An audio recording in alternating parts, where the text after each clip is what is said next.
நிறைய நேரத்தில் இந்த ப்ரெக்னென்சி டைமில் வந்து ரொம்ப கோவம் வருமா, இந்த மாதிரி எனக்கு இருக்கிற பிரச்சனை இருந்தால். இந்த வாமிட்டிங் தாண்டி எனக்கு வந்து ஒரு லிவரில் வந்து ஒரு என்சைம் கொஞ்சம் எக்ஸ்ட்ராவாக இதாகுதுன்னு சொன்னாங்க. அப்போ ஒரு சிஸ்டர் வந்து நான் அட்மிட் ஆகிருக்கும் போது அந்த ஹாஸ்பிட்டலில் வேலை செய்யணும். சிஸ்டர், நீங்கள் எப்படி இப்படி அமைதியாக இருக்கிறீங்க? நான் இந்த மாதிரி ப்ரெக்னெண்ட்டாக இருக்கும்போது டிவியை போட்டு உடச்சிட்டேன் கோவத்தில். என் ஹஸ்பண்ட் வந்தானா, ஐயோ உன்னாலதான் இதெல்லாம் வந்தது அப்படின்னு அவரை போட்டு திட்டுறது.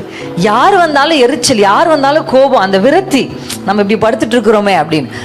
நானுமே சிக்கா படுத்துட்டு இருக்கும்போது ஃபர்ஸ்ட் ஜூடா கன்சீவ் ஆயிருக்கும்போது இவர் ஃபோன் பண்ணல, அதுக்குள்ள அந்த வாருமையான ஒரு சாங் ரிலீஸ் ஆயிடுச்சு. அதில் என் வயிறு கொஞ்சம் பெருசா தெரிஞ்சதுனால எல்லாரும் ஃபோன் பண்ணி பிரின்சி பிரெக்னென்ட்டான்னு கேட்க, இவரும் ஆமா பிரெக்னென்ட், ஓ ரொம்ப சந்தோஷம், இத்தனை வருஷம் காத்திருந்தது, கத்தர் பிள்ளை கொடுத்து அப்படியெல்லாம் சொல்லும்போது இவங்க எல்லாரும் என்னை சுத்தி சந்தோஷமா சிரிச்சிட்டு இருக்காங்க. நான் மட்டும் இங்க என்ன பண்ணிட்டு இருக்கேன், படுத்துட்டு இருக்கேன். உள்ள வந்து கொஞ்சம் கோவமா தான் இருக்கு.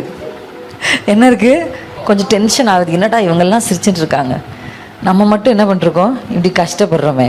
அப்போ எனக்கு வந்து அந்த எப்பவுமே நான் யோசிப்பேன், நம்முடைய நெருக்கத்தின் காலத்தில் நம்ம பிரச்சனைக்குள்ளே போகும்போது கர்த்தருடைய கண்கள் இன்னும் கொஞ்சம் ஷார்ப்பாக நம்மளை பார்க்கும். நம்ம எப்படி என்ன பண்ணுறோம் இதை கையாளுறோம். இப்போ எனக்கு நல்லா தெரிஞ்சிச்சு, இப்போ ஆண்டவர் எனக்கு கூர்மையாக கவனிக்கிறாரு. இந்த இடத்துல நான் அந்த எரிச்சலை வெளிப்படுத்தி கோபத்தை காண்பிக்கிறேன்னா இல்லை எப்படி இதை நான் சமாளிக்கிறேன். நான் என்ன பண்ணிட்டேன் தெரியுமா, ஒன்று பண்ணேன். எனக்குள்ள வேதனை, கொஞ்சம் கஷ்டம், கொஞ்சம் கோபம் இதெல்லாமே இருந்தால் கூட வாய்க்கு ஜிப்பு போட்டுட்டேன். ஆமேன். அவர் சொன்ன அல்லேலூயால எவ்வளோ ஆழம் இருக்கு உங்களுக்கு தெரியுமா? ஆமேன்.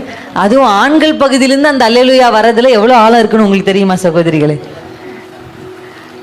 அவர் என்ன சொல்ல வராரு, அந்த ஜிப்பை கொஞ்சம் என் மனைவிக்கும் கொடுங்க சிஸ்டர்ன்றார். அது இருந்தா என்ன பிரச்சனையே முடிஞ்சிடும் சிஸ்டர்ன்றார். அவ்வளோதான். அவர் சொன்ன அந்த அல்லேலூயால யாருன்னு தெரியல நமக்கு. இப்போ யாருன்னா இப்போ அவங்க மனைவியை டார்கெட் பண்ணிடுவீங்க, அதனால எனக்கு தெரியல யாருன்னு. சும்மா பொதுவாக சொல்றேன்.